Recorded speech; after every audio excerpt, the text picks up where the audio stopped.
In this video, we're going to take a look at activity 3.1.1, which is called Inputs and Outputs. And in the Principles of Engineering curriculum, this is going to be dealing with utilizing the VEX Cortex. If you want to look at some any other videos that deal with the VEX V5 equipment, check out my page and you can find a playlist for the V5 test bed as well as programming with VEX code. For this video, this is going to be one for anyone who's still using the Cortex system and just may need some guidance, or maybe you got trained in VEX V5 and is now working with VEX Cortex, or whatever the case may be. So right now I've got ROBOTC launched, and down here in the bottom right hand corner of my screen I have a feed of my test bed that I've set up underneath the document camera. That way we can kind of observe some of the behaviors and everything as we go through the activity. So really what this activity is about is we're not going to do any programming per se in this particular one, but we are going to use the programming software to help us find and verify what are our inputs and outputs that are all on our test bed. So to get started, before you go any further, you need to go to Robot and go down to Platform Type. Now, in some cases where in the instructions, when you start to look for the template, if you go into Open Sample Program, and in here you'll notice that it's like, okay, it'll ask you to find a PLTW folder. There isn't one. So what that is because we are on the VEX IQ platform type. So if I hit cancel, this is a very common issue that'll happen as you close and open ROBOTC, is it'll revert back to the IQ platform. So if I go to Robot, Platform Type, choose under VEX Robotics, the 2.0 Cortex, I'm going to do one more thing. You're going to notice our options over here on the text functions will change a little bit. And then I'm also going to go to Platform Type again and choose Natural Language PLTW, which you'll see it'll add a natural language section under the control structures. So, or under the text functions along with control structures, as well as some of the other options. So as we get started, that will make sure that as we go to File, Open Sample Program, you'll have a PLTW folder. You'll have that, and you'll have a PLTW natural language. Now the PLTW natural language folder holds some very common programs utilizing some of the various sensors and motors and some of the other outputs that you have that you can use as a guide. So I'm going to click back onto VEX 2 and then going to go into the PLTW folder. There are only 2 files in here. I always tell my students, and if you are a student watching this, you never want to open up the backup file.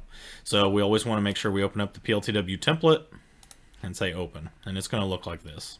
So do we need this template right now? Not necessarily, because we're not going to do any programming. And in fact, up here at the top, we've got in this template, we've got some commented section on like the project title, the team members, the date section, as well as a task description and a pseudocode, as well as down here in the task main, in between the curly braces, which this commented line says that we would insert our code between those braces.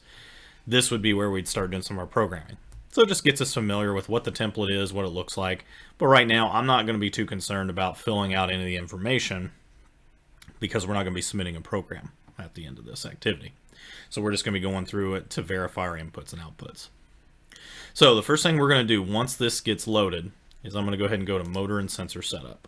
Now, in the Motors section, so if you click on the Motors tab, you can see that like port 2, and we can go ahead and we can type in here, like for example, that this is going to be the right motor, and we want to go ahead and use the camel case where the first letter is going to be of the first word is going to be lowercase, the second word is going to be uppercase, no spaces between the 2 words, and then we can go ahead and we can assign that it's a VEX, whether it's a 269 or 393 motor, either one. You can check the outside of your motor casing to see what that is. Most of the time at this point, I have got to the point where the V393 motors are the ones that are going to be most available, and then you can go ahead and you can check see if it's reversed, if you have an encoder port, which we will not, and then also what drive motor side you can choose which one that you have there. So really most of the time I leave it set to none in this test bed configuration. So then we would go through the process of adding then the rest of the motors. However, this process is going to be quite extensive, and every time you would start a new activity or open up a new file template, you would have to do this process. Now this is great like when you get to a project and you want to customize motor names and things of that nature, or any devices, and make things a little bit easier for programming. So right now actually what I'm going to do So I'm going to clear out these names because anytime we're using the test bed, and I'm going to choose no motor on the types, is I can go back to standard models. And under the standard models, under the configuration, I can choose PoE plus sim test bed. So here it's going to automatically pick up what ports that you have each device plugged into, and if you click on the motors tab now, you'll see all the names are pre-filled and assigned, and you'll see that, you know, what they kind of have going on. So as far as some of the settings, so this kind of gives you a little bit of an indication of what you might have going on. Same thing with analog sensors, and same thing with the digital sensors. So taken directly from the pinout diagram provided in the activity. So standard models, this is what I always show the students. Hit the drop down, choose PoE sim test bed, hit OK, and then we know we're set up by looking at the pragma statement that will appear at the top, and it'll say we're going to configure with a standard model the PoE sim test bed as it's named. So now that we're ready to go through, now that we've got our motors and sensors, we can go ahead and start looking at running. And since we don't have a code in here, we're going to go to Robot, and we're going to go to Compile and Download Program. Now either you can choose this option from the menu, you can use the shortcut, which is the F5 key, or you can go into Compile Program at the top, and then you can hit Download to Robot. So if you choose just to compile the program, all it does is check for errors. It doesn't download the program to the brain. So you're going to see I got a little warning message. This is a very common thing that'll happen, is that the main battery is not powered on. So I'm going to go ahead and reach over, turn on my Cortex with the battery, so you can hear kind of the servo motor start to turn on and move to the home position. Then once I say OK, then it'll be fine once it checks to see that the Cortex is on. Now, the thing you're going to be looking for is down here at the bottom part of this window. You're going to notice I have what they call, these are called the Debugger Windows. So let me go ahead and stop this program. When I go up here to, before I stop the program, let me show you this. If I go to Robot and go down to Debugger Windows, I've got options of what debugger windows that I would like to have. So you can see they have like timers, motors and sensors are checked, and then you've got some other ones here. For this activity, we're only going to be looking at motors and sensors. So if I were to, for example, want to get rid of, if I had other debugger windows here, I could right click on any of the tabs and say hide. And I'm going to go ahead and do this for the sake of demonstration. So I'm going to hide those two, and I'm going to go ahead and hit the X on the program debug. Now, where there can be some confusion is if I go to Robot and try to open up those debugger windows, it's grayed out.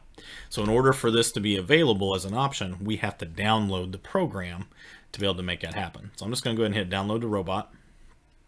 It'll re-download. It'll show a progress bar to run to the brain. You'll see the menu kind of changes down here at the bottom. Then if I go to Robot, Debugger Windows, choose Motors, Robot, Debugger Windows, choose Sensors, and now I got two tabs that show up down here at the bottom. And that's going to be the process that we have. Now, if you don't have anything showing up in these, you may have to hit Start, making sure your refresh rate is set to continuous, and hit Start, and in that way these will populate. That's a very common thing that'll happen with the VEX Cortex, is what you have. So going through the activity, now that we've kind of got this set up and ready to go, I'm going to play around with some of and verify that I've got some motors that are plugged into my brain and everything as such, and what kind of options do I have going on. So like here, port 2 is the right motor. So here's my power level. I can enter a range of values from -127 to 127.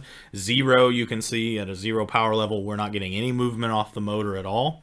But if I go into 127, so by clicking inside of that port, hitting enter, I'm going to go through and get some turning. Now you're going to notice this motor is the one that's on the left. So I might have the other thing too is I might have a port to which I've gotten switched. So in this case, I might want to, looking at my motor output ports, I may want to go ahead and switch these two ports, which is a very common issue that can kind of happen, is that we're going to verify. So I want this to be the right motor, I want this to be the left motor.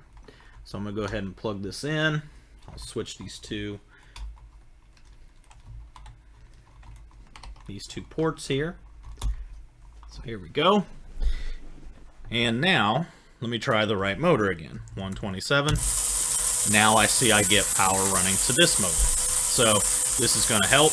If I change to -127, now it's going to go full power in reverse. If I go to a -63, You can hear the power level goes down a little bit, negative 25, goes down a little lower, and usually if I go down to like here if you go to 10, you can hear kind of a whining sound. And what that is that there's not enough power getting to the motor to get it to turn.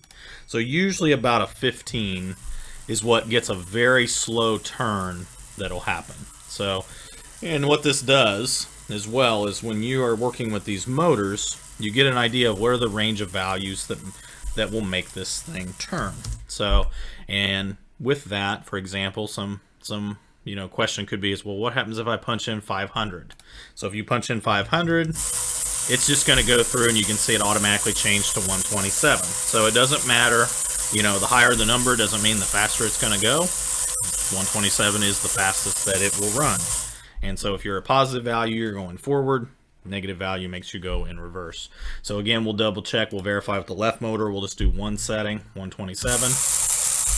Left motor, we are getting output, so that's great. So I'm going to go ahead and set that to 0 and hit enter.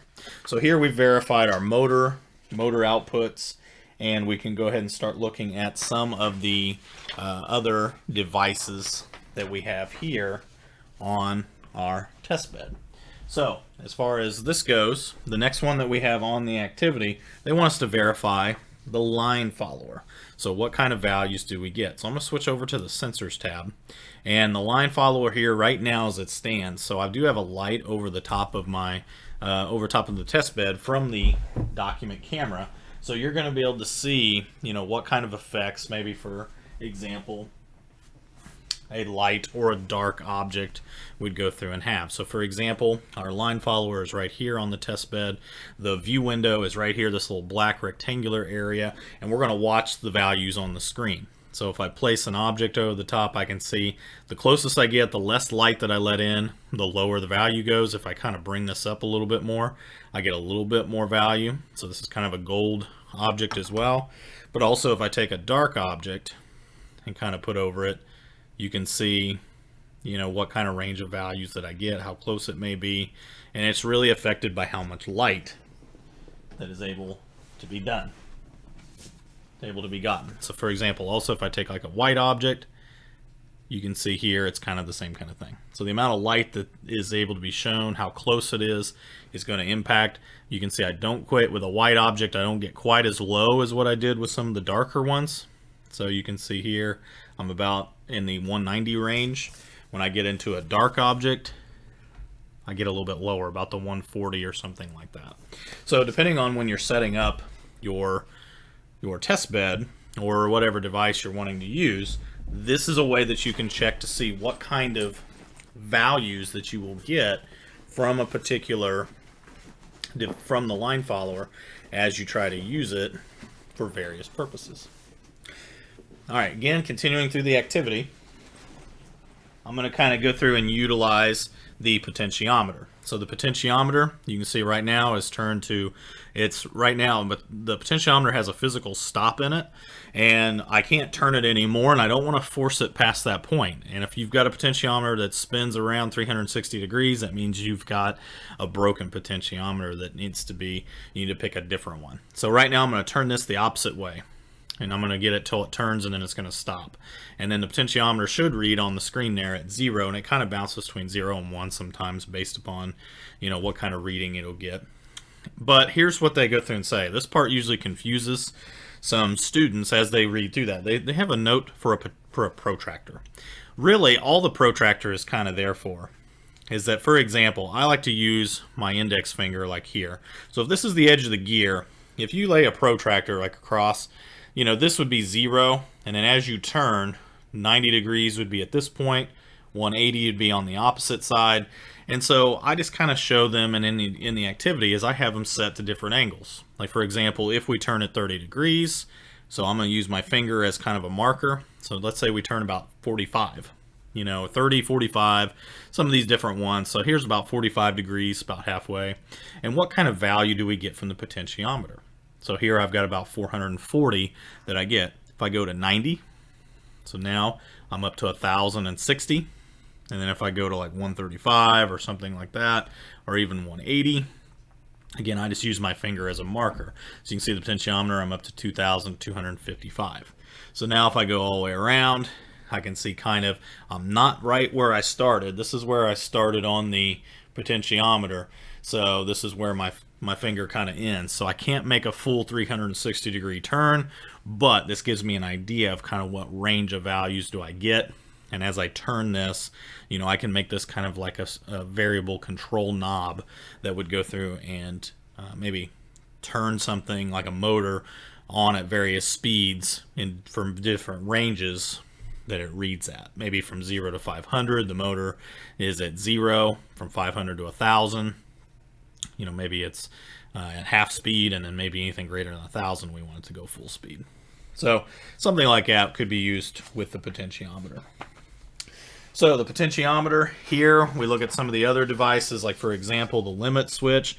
Limit switch is over here. You can see it's a digital sensor, so this one here has a touch, so it just gives us 0 and 1. So you can definitely tell the potentiometer is an analog sensor, gives us a value that's not between 0 and 1. And as we look at the limit switch, this is a digital sensor, just gives us a 0 or 1 kind of output. Same thing with our bump switch. I do have the style version 2 bump switch on this test bed, but if I press it, you can see the only thing I can get out of it is a 0 and a 1. So those are the only things that will come out of that.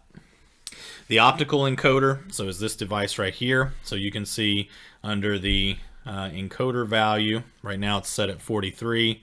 If I go through and if I turn it up, as I twist, it counts how many rotations. And if you notice, it does not have a physical stop. So I can turn it 360 degrees and I can keep turning and keep turning. And as you notice, it just keeps counting upward. If I go back, it starts to count all the way down. So I went up to about a little over 3,000. Now as I go back, you're going to notice as I get down into the 100s, and then it'll go into the negative range. So really, the encoder will count just how many that it is. And so usually with my students, I ask, well, what's the range? And so usually we use something along the lines of infinity, you know, as far as that goes. I think if you keep turning, keep twisting, eventually it will go through, and sometimes you will see it'll just stop reading a value. So, but you can see there, it just keeps counting up, which really requires that in a future activity, you have to clear the encoder to set it back to 0 anytime that you program with this device as you go forward. All right, the green LED is here actually plugged into the Cortex right on digital 12. So let's verify that we've got our LED. So if I press 1, hit enter, you'll see that green LED turned on right there. If I press 0, it turns off. So that means that's a digital sensor that's being used as an output to provide light, and that's what we can use. As we go forward, we'll go back to motors and sensors. The servo motor, so again, it operates much like the motor. So if you watch, the servo motors here in the middle is controlling this gear. So that you will have to make sure that one, like here, I was verifying my axle kind of came out a little bit, but you should go through and see some turning. 127, you'll see it. Notice you have an indicator bar that'll indicate what position it is. If I go to 0, it goes down. If I go to negative 127, it goes down here toward the bottom, so kind of out of the camera's view. But 0, you'll see it come back into play. Same thing at 127. So servo motors, you want to make sure to know that servo motors do not spin around 360 degrees. They just rotate to different positions. Okay, the next device is the flashlight. So the flashlight here I kind of have set off on the side. You do want to make sure there's a little switch on the top to turn it to on. This one here kind of ends up every year when we would use the flashlight. It's plugged into port 1 under the motor's output. So let me go ahead and set that servo back to 0. Here's our flashlight. Let me do 127 and hit enter. So here's the thing. I don't really get any light coming out of there. So there's a few things that can kind of happen, and you'll see I get a little red output here on this one. Let me do negative 127. Now I get the light that comes out of the flashlight. Doesn't really make a lot of sense. So either one of two things. Either I can go through and change this. A lot of times the easiest thing to do is to pull the plug-in out and then flip it around and plug it back in. So reverse the leads. Now if I go 127, there's my light coming on. And now if I go to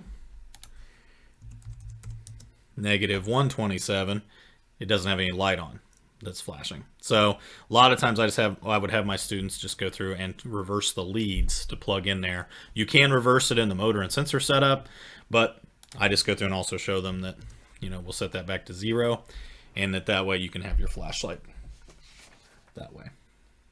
All right, last two devices are going to be the sonar sensor. So if I go to the sensors, you'll see here's the sonar. It reads in centimeters. You can change that value when it's set up in the motor and sensor setup. Right now it's reading at 155. So if I'm going through and let me change this back to a continuous refresh. Here we go. You'll see it's at 155.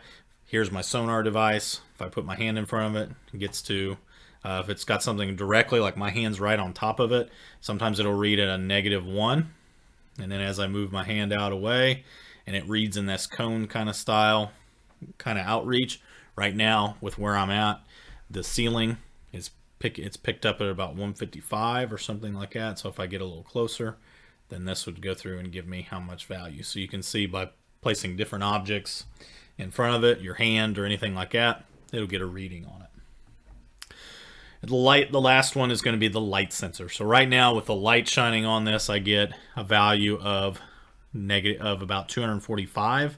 So here's what I usually like to do is let's go ahead and turn on the flashlight. So I'll hit enter. Let's go back to the sensors tab. So the flashlight is on, and we'll go ahead and we'll take it and shine it onto our light sensor. So you can see the more light that we expose to the little circular piece, which is the actual sensor that's getting the reading. So you can see that that light sensor is reading now at about 44, 45. So the more light it gets, as I get it a little closer, it goes through and the numbers decrease. So as I open up and provide less light, the numbers increase. So that kind of gives you an idea of maybe what kinds of things that you would need to program, what ranges, what values you need to be using when working with that device. So I'm going to go ahead and go back to the flashlight and hit 0.